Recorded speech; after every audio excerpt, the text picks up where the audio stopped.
Walang power. Pero nakaraan ma'am, may power. Hmm? Nakaraan po may power. Oo. Ayan, so nagawa natin ng paraan yung board. Ayan. Buksan natin yung tubig.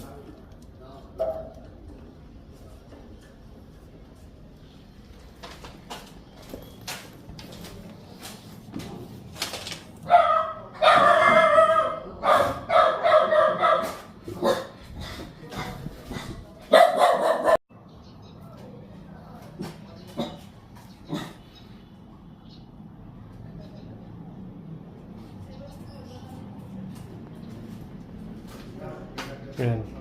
So, dalawa problema itong walang power. Tsaka sabi ng may-ari is hindi daw umiikot yung wash at saka spin. So, titignan natin.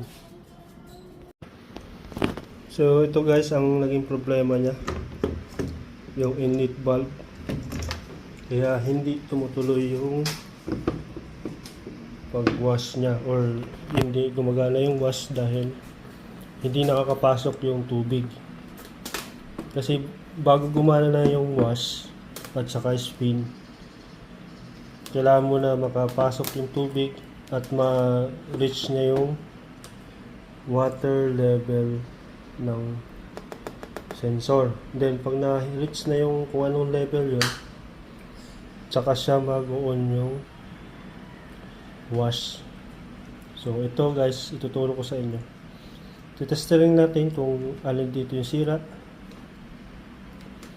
Yan. So, open na. So, disconnected na yung ano. Tapos, tignan natin to.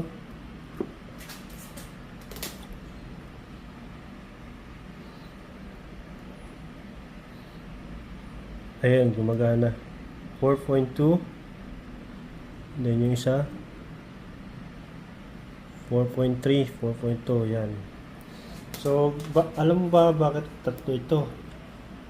Paliwanag ko sa inyo guys. Kasi una, mag-input siya ng tubig. Yan, para sa sabon. Then, pangalawang inlet, magbabanlaw muna. Ay mag ano ng sabon, magtatapon. Tapos pangatlo ay mabanlaw. Tapos pangatlo, huling anlaw niya kasama yung downy. So kaya yun yung ano niya, set niya. So papalitan natin yan mga kapatid. Grabe yung dumi oh. Nakaka-repair man. Ayan. Kapal.